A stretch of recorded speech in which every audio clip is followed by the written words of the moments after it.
Juan Kapitulo 6, versikulo 35.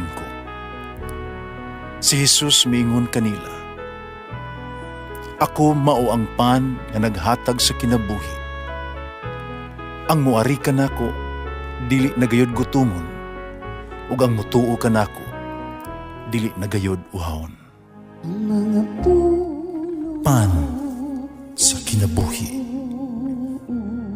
maglikon unta sa mong pagtuo ug gagaka kami sa pagtuman sa imong mahal nga kasuguan. Ginoon na kaninyo. Santos Ebanghelyo sumala ni San Marcos.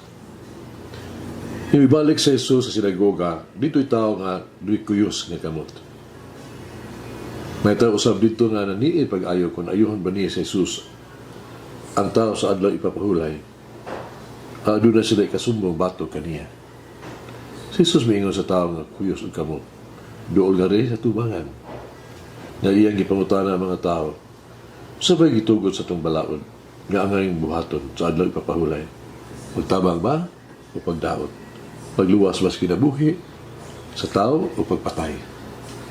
Nawala sila mutubag tungod ni ini naglagot sa Jesus samtang nagtanaw kanila panasubo usab siya tungod sa ilang pagkasayop sa pagkagahig ulo. Unya iyang giingnan ang tao, ituyod ang imong kamot. Ituyod sa tao ang iyang kamot, unaayo kini. Busa ng gula sa sinagoga ang mga Fariseo na nagkikita dayon sa mga sakop sa pundok sa mga Herodes o ilang gilaraw ang pagpatay kang Jesus. Ang Ebanghelyo sa Ginoo. Pasalamati ang Ginoo kay siya maayo, ang iyang gugma mulungtad hangtod sa kahangturan. Pasalamati ang Diyos sa tanang mga Diyos, ang iyang gugma malungtaron. Pasalamati ang Ginoo sa mga Ginoo, ang iyang gugma balungtaron.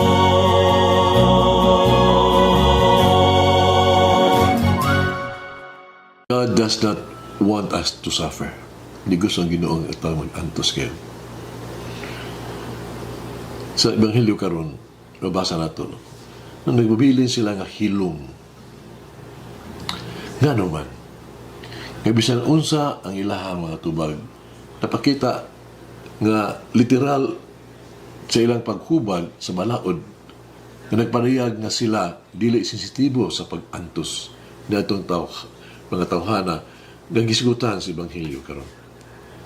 Sa pangutana, sa pagluwas sa kinabuhi, kaysa paglaglag ni ini, hilom sila, wala sila tubag. Nga naman.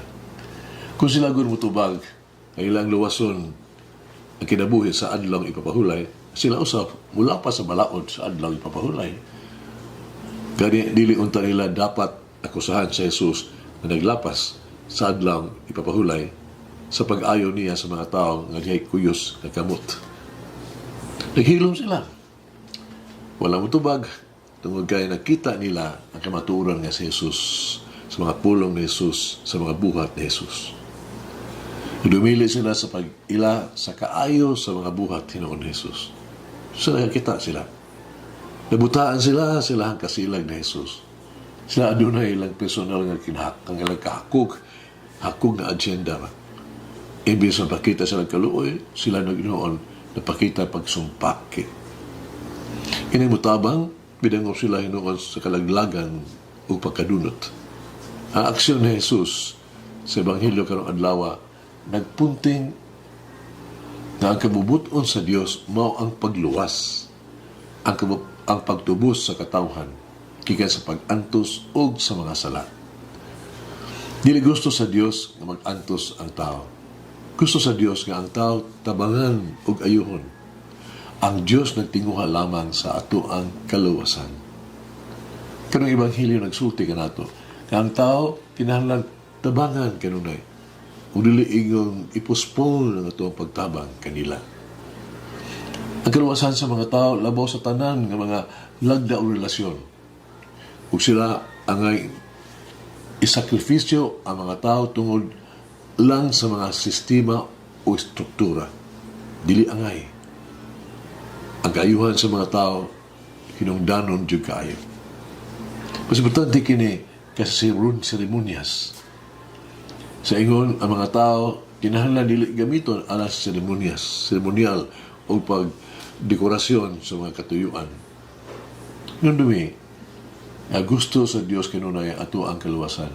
Dili gusto ang Diyos na mag-antos kita. May sigulanon sa kini sa usa ka magapaigag kaayo sa yugtos kinabuhi ni Saint Nicholas of Bari, ang patron sa mga seafarers o sa mga pawnbrokers. Sumana sa tradisyon, si Nicholas nahimong obispo tungod sa sikritong sabutan sa mga pare sa parokya sa Diocese sa Merna. Kang unag yung tao nga mosulod sa simbahan, mag-inumong buhaton ng obispo. Si Nicholas may adto sa simbahan ni Anang Buntaga, ni Anang Adlawa. Busa si Nicholas, may napili, ikusugrahan siya sa obispo sa Merna. Ngayon siya sa iyang pagkamaayo, pagkamagihatagon, labi na sa mga kabus. Sa mga tao na nagdaas kalisdanan. Di ay sigilanon sa itabo siyang kinabuhi nga sa tulog yung kagayon, sunod-sunod yung kagayon ng gabi siya sekretong nanglabay, no? Nalabay og sako sa bulawan sa abling nga bintana sa balay sa kakabus nga tao. Ang tabangan siya, o ang iyang mga dunay dore, dunay dote ba, ang iyang mga tulo ka anak na babae. Di kinahanglan man na ano sila maminyo. Kung wala na ang dote, ang iyang tulo ka babae, napugos lamang sa gitawag ito pagpuyo o kinabuhing mugbuglopan ba.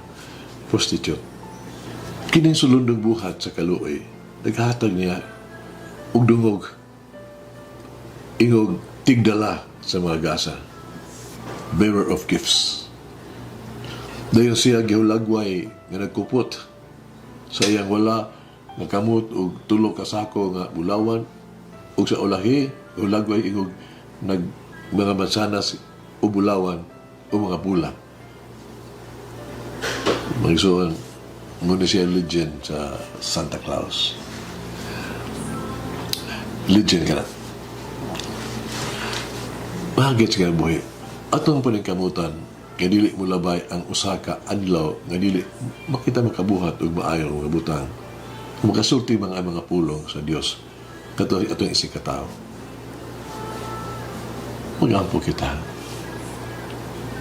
Mahang turong amahan ang atong walay katapusang maluluyon nga Dios.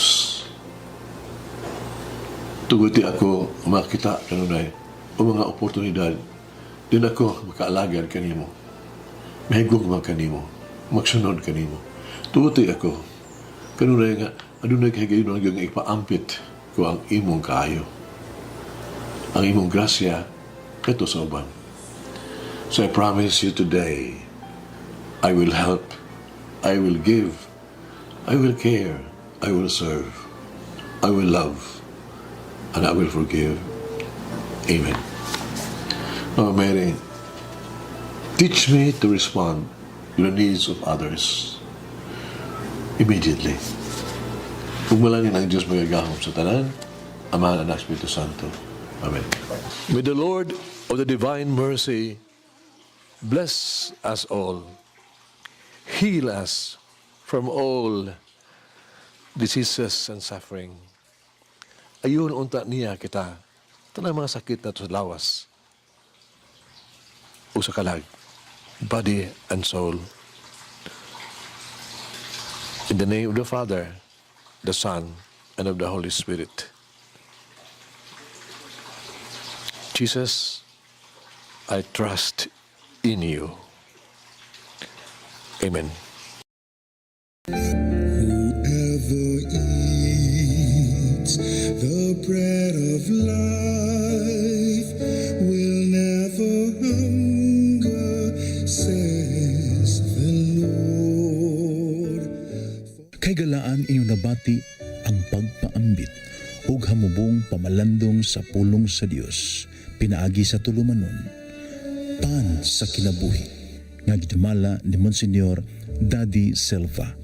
Hangtod na usab sa sunod higayon, daghang salamat.